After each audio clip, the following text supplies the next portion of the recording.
On parle souvent des miracles, des foules, de la gloire. Mais très peu osent raconter comment ces hommes, choisis par Jésus lui-même, ont terminé leur vie. Et pourtant, leur mort en dit autant que leur foi. Pourquoi Dieu a-t-il permis tant de souffrances à ceux qui l'aimaient? Leur fin tragique n'est pas un échec, c'est un message. Et si tu comprends ce message, il peut transformer ta foi pour toujours. Ils n'étaient ni des érudits, ni des chefs influents. Les 12 disciples que Jésus a appelés étaient des hommes simples, des pécheurs pour la plupart, au cœur brut mais sincère. Lorsqu'ils ont entendu cet appel, « Suis-moi », ils ont tout quitté, maison, travail, sécurité, pour une mission qui allait bouleverser leur vie. Cette décision, aujourd'hui encore, résonne en nous comme un défi radical à notre confort. Ce n'était pas un chemin de gloire terrestre, mais de souffrance, d'amour et de martyre. La foi qui les animait était telle qu'aucune persécution ne pouvait la briser. Ils étaient témoins des enseignements de Jésus, de ses miracles, de sa mort, et surtout de sa résurrection. Cela les a transformés en messagers intrépides, porteurs de l'Évangile au cœur même de l'Empire romain. La persécution ne les a pas arrêtés, elle les a galvanisés. Chacun de ces apôtres a compris que suivre Jésus n'était pas un rôle passif, mais une mission de vie. Leurs pas les ont conduits aux 4 coins du monde connu, au prix de leur vie. Ce n'était pas un fanatisme aveugle, mais une passion née de la rencontre avec le Christ ressuscité. Leur martyre est devenu témoignage, symbole vivant de la foi chrétienne. Même face à la croix, ils n'ont pas renié leur maître. Ils ont essuyé les rejets, les pierres, les chaînes, les lances et parfois l'exil. Pourtant, leur voix ne s'est jamais tue. Comme Pierre, crucifié la tête en bas, ou Thomas transpercé en Inde par des lances, leur fin tragique nous rappelle que le sacrifice fait partie de l'appel. Leur courage fait écho dans nos propres vies lorsque la foi nous coûte quelque chose. Serions-nous prêts à tout laisser pour suivre Jésus? L'Église primitive s'est édifiée sur leur fidélité, sur leur sang versé. Jean, l'apôtre bien-aimé, a survécu à une tentative d'exécution par l'huile bouillante, pour être ensuite exilé à Patmos, lieu de révélation céleste. Ce que l'homme voulait détruire, Dieu l'a utilisé pour nous parler encore aujourd'hui. Leur appel ne s'est pas limité à leur époque, il traverse les siècles, leur mission est devenue la nôtre. Et toi, as-tu entendu cet appel intérieur, ce « Suis-moi » qui fait trembler l'âme? Aujourd'hui encore, Jésus cherche des disciples, pas des spectateurs, des hommes et des femmes prêts à porter l'Évangile avec audace, même au prix de leur confort ou réputation. L'histoire biblique n'est pas du passé, elle est ton héritage, et ton propre témoignage pourrait devenir un symbole vivant pour ta génération. Alors, comme eux, oses-tu dire oui à une mission qui va au-delà de toi? Une mission où l'on ne vit plus pour soi-même, mais pour celui qui nous a appelés.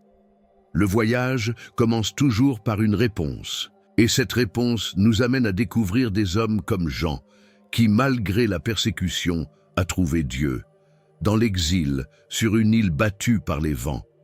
Vous êtes-vous déjà senti perdu, déconnecté de qui vous êtes vraiment, sans savoir quel est le plan de Dieu pour votre vie? La vérité, c'est que vous n'êtes pas ici par hasard. Dieu a un but pour vous, et je veux vous aider à le découvrir. C'est pourquoi j'ai créé 3 e-books qui transformeront votre parcours avec Dieu. Cliquez sur le lien dans le commentaire épinglé et commencez votre transformation dès maintenant. Jean, ce nom évoque tendresse, fidélité et profondeur spirituelle.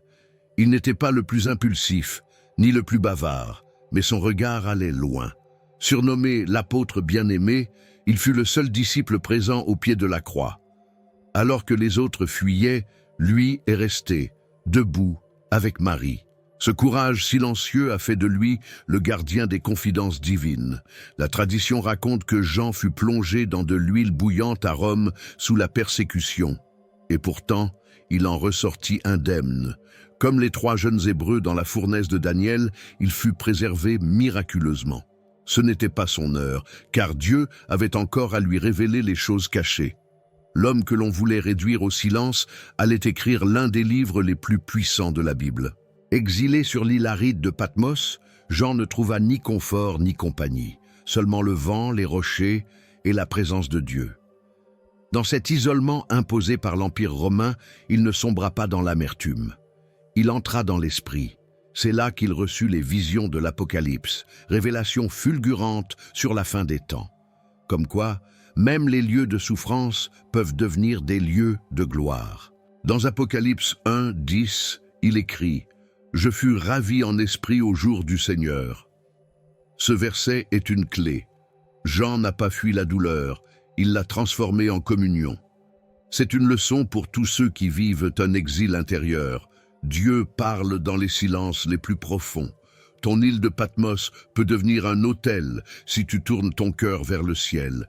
Il n'est pas absent dans ton désert. Jean nous rappelle que la persécution n'est pas la fin, mais souvent le début d'une mission plus haute. Ce n'est pas au milieu des foules qu'il a écrit l'Apocalypse, mais dans la solitude. La foi chrétienne grandit dans les crevasses, pas seulement dans les triomphes. Loin de son Église, Jean devient le porte-voix de toute l'Église future. Ce qu'il a reçu là-bas, nous le lisons encore ici. L'Apocalypse n'est pas un livre de peur, mais d'espérance. C'est une lettre d'amour cryptée à l'épouse de Christ. Un chant de victoire écrit par un survivant de la persécution romaine. En Jean, on découvre que les miracles ne sont pas toujours spectaculaires. Parfois, ils consistent à survivre, à rester debout, à écrire malgré les larmes, à croire encore quand tout semble perdu. Et cette foi tenace que Jean a gardée dans son exil, elle faisait écho à celle de son frère, Jacques, le fils de Zébédée, dont le destin, lui, fut bien plus bref, mais tout aussi puissant. Passons maintenant à son histoire. Le contenu vous a plu et il a fait une différence pour vous? Cliquez sur « Merci » et soutenez notre travail. Jacques, fils de Zébédée, était un homme de feu. Avec son frère Jean, ils étaient surnommés « fils du tonnerre » par Jésus. Cela en dit long sur leur caractère fougueux, leur passion sans filtre. Jacques a été l'un des premiers appelés, l'un des 3 privilégiés qui ont vu la transfiguration. Il n'était pas juste un disciple parmi d'autres, il était au cœur de l'intimité de Jésus. Mais cette proximité ne l'a pas épargné. Au contraire, elle l'a conduit rapidement à la croix. Dans Actes 12, 1, 2, on apprend que le roi Hérode Agrippa I a fait arrêter certains membres de l'Église et que Jacques fut exécuté par l'épée.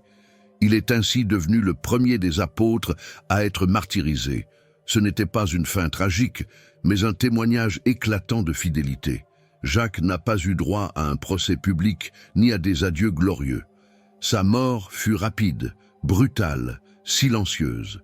Pourtant, elle résonne encore. Il a payé de sa vie le prix de l'appel. Hérode, dans sa soif de plaire aux autorités juives, pensait museler l'Église. Mais chaque goutte du sang de Jacques devenait semence de foi. Sa mort était un appel vivant au courage. Peut-être as-tu peur du rejet, du regard des autres, de ce que tu pourrais perdre en affirmant ta foi. Rappelle-toi que Jacques a tout perdu, sauf l'essentiel. Il a gardé sa conviction jusqu'au bout. Dans Matthieu 10, 39, Jésus dit « Celui qui aura perdu sa vie à cause de moi la retrouvera ». Jacques a vécu cette promesse. Il a perdu ici-bas, mais gagné l'éternité. Son martyre marque un tournant. L'Église primitive réalise que suivre Jésus n'est pas un simple chemin d'amour et de miracles. C'est aussi une voie de croix. Mais attention, ce n'est pas une croix vide, c'est une croix pleine de sens, de mission, de gloire future. Comme Jacques, des milliers aujourd'hui encore donnent leur vie pour le nom de Christ, en silence, mais avec foi. Il est bouleversant de penser que Jacques, ce pécheur galiléen, soit mort sous l'ordre d'un roi. Les puissants de ce monde ont tenté de faire taire l'Évangile en tuant ses messagers. Mais ils ont oublié une chose. On peut tuer un apôtre, mais pas son témoignage. La foi chrétienne ne s'éteint pas dans le sang, elle s'y enflamme. Elle est feu, comme Jacques l'était. Et pendant que Jacques tombait sous l'épée d'Hérode, un autre se préparait à vivre sa propre fin, sur une croix. Non pas debout, mais tête en bas. Pierre, le leader de l'Église primitive, allait suivre lui aussi le chemin du martyr dans un geste qui allait devenir un symbole pour des générations. Pierre, le roc. Celui à qui Jésus a dit « Tu es Pierre, Et sur cette pierre je bâtirai mon église. Matthieu 16, 18. Impulsif, parfois maladroit, mais profondément humain, c'est ce qui le rend si proche de nous. Il a marché sur l'eau, puis douté. Il a promis fidélité, puis renié. Mais il a aussi pleuré amèrement, et il a été restauré. Son histoire est celle de la grâce. Après la résurrection, Jésus lui confie une mission immense, paître ses brebis, conduire l'Église naissante. Et Pierre prend cela à cœur. À Jérusalem, c'est lui qui se lève le jour de la Pentecôte, prêchant avec feu. Il devient un pilier, un leader courageux au sein de la persécution romaine. Sa foi n'est plus hésitante, elle est ancrée dans la résurrection de son Seigneur. Mais cette mission lui coûtera tout. Selon la tradition, Pierre fut arrêté à Rome sous l'empereur Néron. Accusé injustement d'avoir participé à l'incendie de Rome, comme beaucoup de chrétiens, il est condamné à mort. Refusant d'être crucifié comme son maître, il demande d'être crucifié, la tête en bas. Ce geste d'humilité est devenu un symbole fort du christianisme. Peut-on imaginer ce moment ? Le vieil apôtre, usé mais fidèle, cloué sur une croix inversée, les yeux tournés vers la terre, ou peut-être vers le ciel, au-delà du sang et de la douleur. Il ne fuyait plus. Celui qui avait renié par peur meurt désormais par foi. Ce renversement physique illustre un renversement spirituel. Ce monde est passager, mais la gloire à venir est éternelle. L'histoire de Pierre nous enseigne que Dieu ne choisit pas des gens parfaits, mais des cœurs disponibles. Il transforme les chutes en tremplins. Même ton échec peut devenir ton témoignage. Pierre, ancien pécheur, ancien traître, devient martyr, pasteur et colonne. Ce que l'homme rejette, Dieu relève et en fait un fondement. Quel que soit ton passé, Dieu peut t'utiliser puissamment. L'Église primitive, sous ses encouragements, a appris à aimer malgré les chaînes, à prêcher malgré les menaces, à espérer malgré la croix. C'est une Église persécutée, oui, mais vibrante, vivante, remplie du Saint-Esprit. Pierre n'a pas fui l'appel. Il l'a vécu jusqu'au bout, et sa croix en dit long. L'appel du Christ mène parfois au martyre, mais toujours à la gloire. Et alors que Pierre terminait son combat dans l'arène romaine, d'autres apôtres continuaient leur mission plus loin. Certains, comme Philippe et Barthélemy, allaient porter l'Évangile jusqu'aux extrémités du monde, au prix d'une souffrance encore plus inimaginable. Philippe était un homme d'action. Dès le début de l'Évangile, on le voit inviter Nathanaël, que l'on connaît aussi sous le nom de Barthélemy, à rencontrer Jésus. « Viens et vois », lui dit-il simplement. Jean 1, 46. Ce geste d'évangélisation directe marque tout son ministère. Philippe n'était pas un orateur célèbre, mais un homme qui pointait toujours vers le Christ, même au milieu du danger.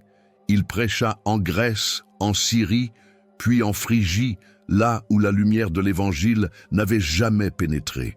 Là-bas, selon les traditions, il fut arrêté et martyrisé. Certains récits affirment qu'il fut crucifié la tête en bas comme Pierre, d'autres qu'il fut lapidé. Mais tous s'accordent, il est mort pour avoir prêché le nom de Jésus. Ce n'est pas sa fin qu'on retient, mais sa fidélité. Barthélemy, quant à lui, aurait emporté la parole jusqu'en Inde et en Arménie. C'est là qu'il connut une fin atroce. Les récits anciens disent qu'il fut écorché vivant, puis crucifié. Sa mort est l'une des plus douloureuses recensées parmi les apôtres. Et pourtant, il ne renia pas sa foi. Il resta debout, proclamant l'Évangile jusqu'à son dernier souffle. Voilà le poids d'un véritable appel. On pourrait se demander comment continuer à croire quand la douleur est si forte. Mais leur réponse était claire. Leur regard était fixé sur l'éternité, non sur cette vie passagère. Philippiens 1, 21 le résume. « Car Christ est ma vie, et la mort m'est un gain. » Ces paroles, il ne les citait pas simplement. Il les incarnait. Le christianisme s'est étendu sur des épaules ensanglantées, mais pleines d'espérance. Le martyre de Barthélemy nous interroge sur notre propre confort. Nous voulons souvent une foi sans risque, sans tension. Mais l'histoire biblique est claire. Suivre Jésus demande parfois tout. ce n'est pas du fanatisme, c'est une fidélité radicale. Le sang versé par les apôtres n'est pas une tragédie, mais un témoignage, une semence pour les générations futures. Philippe et Barthélemy n'avaient pas de sécurité, pas de renom, pas de certitude, mais ils avaient de la foi. Et cela suffisait. Ils sont allés là où personne n'avait prêché, dans des terres hostiles, parce qu'ils croyaient que chaque âme avait besoin de l'Évangile. L'expansion du christianisme leur doit beaucoup. Ce sont des héros oubliés, mais célébrés au ciel. Et pendant que ces deux messagers donnaient leur vie loin de Jérusalem, d'autres apôtres continuaient leur mission dans des régions tout aussi lointaines, comme Thomas, qui alla jusqu'en Inde, et Judas Thaddée, dont le zèle allait le mener à la lapidation. Thomas est souvent surnommé l'incrédule. Pourtant, sa foi fut l'une des plus audacieuses. Quand Jésus lui apparaît après la résurrection, il déclare « Mon Seigneur et mon Dieu » Jean 20, 28. C'est l'une des plus grandes confessions de foi du Nouveau Testament. Ce disciple, qui voulait voir pour croire, finit par croire jusqu'à donner sa vie pour ce qu'il avait vu. Thomas partit loin, très loin, jusqu'en Inde, où il prêcha l'Évangile avec ferveur. Là, il affronta les oppositions religieuses, culturelles et politiques. Selon la tradition, il fut transpercé par plusieurs lances parce qu'il refusait de renier le nom de Jésus. Chaque pas qu'il faisait en terre étrangère était un témoignage vivant que la foi n'a pas de frontières. Judas Thaddée, lui, souvent confondu avec l'autre Judas, était un homme de passion et de zèle. Il évangélisa la Mésopotamie, puis la Perse, accompagné de Simon le Zélote. Ensemble, ils affrontèrent des royaumes païens, armés seulement de la parole de Dieu. On raconte que Judas Thaddée fut lapidé, puis frappé à mort avec une hache. Sa mission, pourtant, ne s'arrêta pas là. Elle porta du fruit encore aujourd'hui. Pourquoi Dieu permet-il une telle fin à ceux qu'il a envoyés? La question est humaine, mais la réponse est céleste. Leurs morts ne sont pas des échecs, mais des semences. Jésus lui-même avait dit, « Si le grain de blé qui tombe en terre ne meurt, il reste seul, mais s'il meurt, il porte beaucoup de fruits. » Jean 12, 24. Thomas et Thaddée sont tombés, mais la moisson continue. Leur exemple nous pousse à sortir de notre zone de confort. L'appel de Dieu n'est pas toujours vers un lieu sûr. Parfois, c'est vers des terres inconnues, vers des relations à restaurer, vers des missions qui font peur. Mais comme Thomas, nous sommes appelés à dire « Allons aussi afin de mourir avec lui » Jean 11, 16. C'est dans ce renoncement que l'on trouve la véritable puissance de la foi chrétienne. Thomas, jadis sceptique, est mort convaincu. Judas Thaddée, discret dans les évangiles, est devenu un témoin retentissant dans l'histoire de l'Église. Aucun des deux n'a cherché la gloire.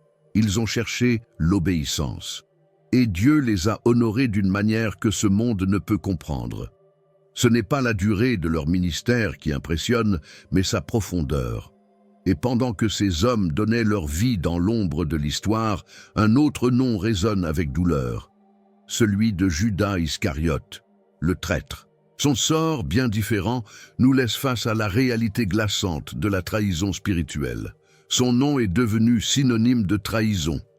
Judas Iscariote, l'un des 12, avait tout vu. Les miracles, les paroles de vie, les regards de compassion. Et pourtant, c'est lui qui vendit Jésus pour 30 pièces d'argent, une somme dérisoire, pour trahir le Fils de Dieu. Pourquoi? Était-ce l'amour de l'argent, la déception ou une incompréhension du Messie qu'il suivait? Judas était chargé de la bourse, un collecteur d'offrandes parmi les disciples. Mais Jean 12, 6 précise qu'il volait ce qu'on mettait dans la caisse. Le cœur de Judas se détournait en silence, lentement, sans bruit. Il suivait Jésus de près, mais restait loin dans l'âme. Voilà une leçon redoutable. On peut être proche du Christ extérieurement, mais vide intérieurement. La nuit de la trahison, il approche Jésus avec un baiser, un geste sacré transformé en arme de perfidie. Jésus, dans une tendresse poignante, lui dit « Judas, c'est par un baiser que tu livres le Fils de l'homme » Luc 22, 48. Quelle profondeur dans cette question! Elle n'était pas une accusation, mais un dernier appel à la conscience. Mais Judas n'entendait plus. Le remords l'a frappé trop tard. Voyant que Jésus était condamné, il jeta les pièces dans le temple et alla se suicider.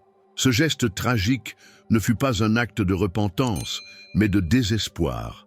Le poids de la culpabilité l'écrasa. Son histoire nous interpelle. Comment pouvons-nous éviter de glisser lentement vers une trahison spirituelle, par fatigue, compromis ou tiédeur? La foi chrétienne n'est pas une façade, c'est un engagement profond, un abandon total. Judas a choisi les ténèbres alors que la lumière était juste à côté. Dans Matthieu 26, 24, Jésus avait dit « Malheur à cet homme par qui le Fils de l'homme est livré ».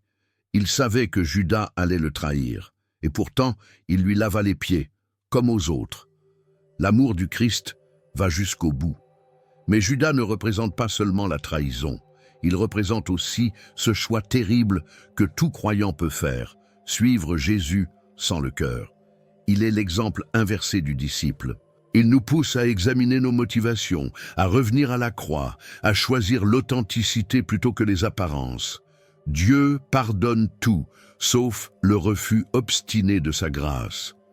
Et alors que Judas mettait fin à sa propre vie dans le désespoir, d'autres apôtres, fidèles jusqu'au bout, allaient connaître une autre fin, comme Simon le Zélote, prêt à tout donner, jusqu'à son corps, démembré pour sa foi. Simon, surnommé le Zélote, était un homme de passion brûlante. Avant de rencontrer Jésus, il appartenait probablement à un groupe révolutionnaire opposé à l'occupation romaine, un homme prêt à risquer sa vie pour libérer son peuple, mais il a fini par donner sa vie pour libérer les âmes. Jésus ne l'a pas changé en un homme tiède, mais il a redirigé sa ferveur vers un but éternel. Simon ne parlait pas beaucoup dans les évangiles. Son silence apparent cache une loyauté puissante. Il n'a pas écrit d'épître, n'a pas marché sur l'eau, mais il a suivi le Christ jusqu'au bout, et ce bout fut terrible. Selon la tradition, il fut démembré vivant lors des persécutions romaines, un supplice barbare destiné à effrayer, mais Simon n'a pas cédé. Il aurait évangélisé la Perse avec Judas Thaddée, jusqu'au jour où leur message dérangea trop. Les autorités païennes voulurent les faire taire, mais ils ont préféré mourir que de renier leur foi. Leur corps fut brisé, mais leur témoignage resta intact. Leur martyre fut un cri plus fort que toutes les armes romaines. Jésus est Seigneur. Simon nous parle à nous, croyants modernes, de la constance. Il est facile de brûler au début, difficile de persévérer jusqu'à la fin. Il est facile d'être chrétien quand tout va bien, mais qu'en est-il quand vient l'épreuve ? Simon est le modèle de ceux qui tiennent bon, sans fanfare, mais avec une fidélité sans faille. Ceux dont la foi ne dépend pas des circonstances. La persécution romaine n'épargnait personne. Néron, Domitien, Trajan. Chacun à sa manière tentait d'étouffer la foi naissante. Mais plus ils tuaient les apôtres, plus les croyants se levaient. On disait « le sang des martyrs est une semence », et Simon, par sa mort atroce, a planté une graine que rien n'a pu étouffer. L'Église primitive s'est nourrie de cette fidélité. À travers Simon, on comprend que chaque disciple compte, même s'il est peu visible. Dieu ne mesure pas ta valeur à ton exposition, mais à ta fidélité. Simon n'était pas Pierre ni Jean, mais il a accompli sa mission. Et Dieu l'a vu. Peut-être es-tu toi aussi un Simon discret mais zélé dans l'ombre. Ta fidélité, même cachée, fait trembler l'enfer. Et parmi ces fidèles, il y en a un dont la transformation choque. Matthieu, autrefois collecteur d'impôts méprisé, devenu évangéliste. Lui aussi allait vivre sa foi jusqu'au bout, jusqu'au tranchant de l'épée, en Éthiopie. Matthieu, aussi appelé Lévi, était collecteur d'impôts à Capernaum. Un métier méprisé, symbole de collaboration avec l'occupant romain. Et pourtant, Jésus passe devant son comptoir, le regarde et dit simplement « Suis-moi » Matthieu 9, 9. Matthieu se lève aussitôt. Pas de négociation, pas d'hésitation. En un instant, il quitte richesse et confort pour entrer dans la mission. Son appel est un message fort. Personne n'est trop loin pour Dieu. Matthieu était jugé, étiqueté, rejeté. Mais Jésus a vu en lui un évangéliste. Il deviendra l'auteur du premier évangile, celui qui relie les prophéties de l'Ancien Testament à la venue du Messie. Son regard d'ancien pécheur devenu disciple donne une profondeur unique à ses écrits. Grâce à lui, des générations ont rencontré Jésus. Matthieu n'a pas seulement écrit, il a aussi prêché. Selon les traditions anciennes, il a porté l'évangile en Éthiopie, un territoire lointain, culturellement différent, mais en attente de vérité. Il y annonçait le Christ crucifié et ressuscité, le roi des rois venu pour tous, pas seulement pour les Juifs. Mais comme tant d'autres, son message dérangea jusqu'à provoquer sa mort par l'épée. Matthieu est mort fidèle à son appel, sans renier, sans fuir. Il n'était plus le collecteur de taxes, mais le collecteur d'âmes. Chaque ligne de son évangile témoigne d'un cœur transformé par la grâce. Matthieu 28, 19, 20. Allez, faites de toutes les nations des disciples n'est pas qu'un commandement pour lui, c'était sa mission jusqu'à son dernier souffle. Sa vie nous rappelle que notre passé n'est pas une barrière, mais une matière première que Dieu transforme. Peu importe ce que tu étais, c'est ce que Dieu veut faire de toi qui compte. Le regard de Jésus sur Matthieu a tout changé, et il en va de même pour toi. Son regard restaure, redéfinit, reconstruit. Le christianisme est une histoire de rédemption. Matthieu a connu l'humiliation, le rejet, l'opulence, et finalement le sacrifice. Mais son héritage traverse les siècles. Son évangile est encore lu, médité, prêché. Ce n'est pas une œuvre d'homme, mais le fruit de l'inspiration divine à travers un cœur disponible. Il nous enseigne que les instruments les plus puissants entre les mains de Dieu ne sont pas les plus purs, mais les plus transformés. Et dans cette chaîne de disciples transformés, un autre homme se distingue. André, le frère de Pierre. Son parcours, pourtant discret dans les évangiles, le mènera lui aussi jusqu'à une croix, mais une croix bien particulière, en forme de X. André, frère de Pierre, est souvent resté dans l'ombre. Pourtant, sans lui, Pierre n'aurait peut-être jamais rencontré Jésus. C'est André qui le conduit au Messie, après l'avoir suivi à partir de l'enseignement de Jean-Baptiste, Jean 1, 41-42. Ce geste discret mais fondamental résume toute la personnalité d'André. Il n'était pas un homme de grands discours, mais un homme de grandes décisions.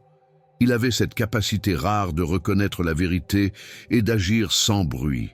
Son nom revient peu dans les évangiles, mais chaque apparition est significative. À la multiplication des pains, c'est encore lui qui repère le petit garçon avec les 5 pains et 2 poissons, Jean 6, 8, 9. Il ne doute pas que Dieu peut faire beaucoup avec peu. André est un homme de foi pratique, lucide et généreuse. Il ne cherche pas la reconnaissance. Il cherche simplement à obéir et à servir. Ce type de disciple est essentiel dans toute Église. Après la résurrection, André se met en route pour porter la parole. Il aurait prêché dans les régions de la Scythie, de la Thrace et en Grèce. En terre étrangère, il affronte les cultes païens, les autorités hostiles et l'incompréhension. Mais sa fidélité ne fléchit pas. Finalement, il est arrêté à Patras. Son supplice ? La crucifixion. Mais pas n'importe laquelle. André demande à être crucifié sur une croix en forme de X, estimant ne pas être digne de mourir comme son Seigneur. La tradition raconte qu'il salua la croix avec ces paroles. « Ô croix bénie, depuis longtemps désirée, quelle foi inébranlable, quelle joie dans l'agonie. » André a vu dans sa mort non une tragédie, mais une offrande. Il est resté suspendu durant 2 jours entiers, exhortant ceux qui passaient à se tourner vers Jésus. Même cloué, même mourant, il était encore évangéliste. Voilà l'écho d'un cœur vraiment transformé par l'amour de Dieu. Son martyre est un appel silencieux à chacun d'entre nous. Sommes-nous prêts à suivre Jésus jusqu'au bout, même sans reconnaissance, même sans lumière sur notre nom ? La croix de Saint-André est devenue un symbole de foi persévérante, d'humilité et de loyauté jusqu'à la mort. C'est une croix oblique qui évoque une vie à contre-courant, un appel vécu jusqu'au sacrifice final. André nous enseigne que la grandeur ne se mesure pas au bruit qu'on fait, mais à l'intensité avec laquelle on aime et on obéit. Son existence tout entière fut une réponse simple, mais puissante. Me voici, Seigneur. Pas de miracles éclatants, pas d'épîtres signées, mais une fidélité constante, une foi active et une mort glorieuse. Il est le rappel que Dieu voit et honore même ce qui échappe aux regards humains. Ainsi s'achève le témoignage de cet apôtre silencieux mais solide. Un homme qui a fait de sa vie un chemin vers Dieu pour les autres. Un homme qui a compris dès le début que suivre Jésus, c'est parfois s'effacer pour que d'autres brillent, mais c'est toujours mourir à soi-même pour vivre pleinement en Christ. André n'a jamais cherché la gloire, et c'est précisément pourquoi il en a tant reçu dans l'éternité. Tu viens d'entendre la vérité sur la fin des apôtres. Mais cette histoire n'est pas là pour t'émouvoir, elle est là pour t'éveiller. Et toi, que fais-tu de ton appel? Es-tu prêt à vivre une foi authentique, même dans les épreuves? Commence dès aujourd'hui. Médite sur ces vies. Engage-toi à marcher avec courage et partage leurs témoignages autour de toi. Abonne-toi maintenant à cette chaîne, active les notifications et continuons ensemble à découvrir les profondeurs de la foi chrétienne. Ils ont donné leur vie pour l'Évangile. Mais qu'est-ce qui les animait de l'intérieur? Dans la prochaine vidéo, découvre les 7 signes puissants qui n'arrivent qu'à ceux qui ont vraiment le Saint-Esprit. Si tu te poses des questions sur ta foi, tu ne peux pas manquer ça.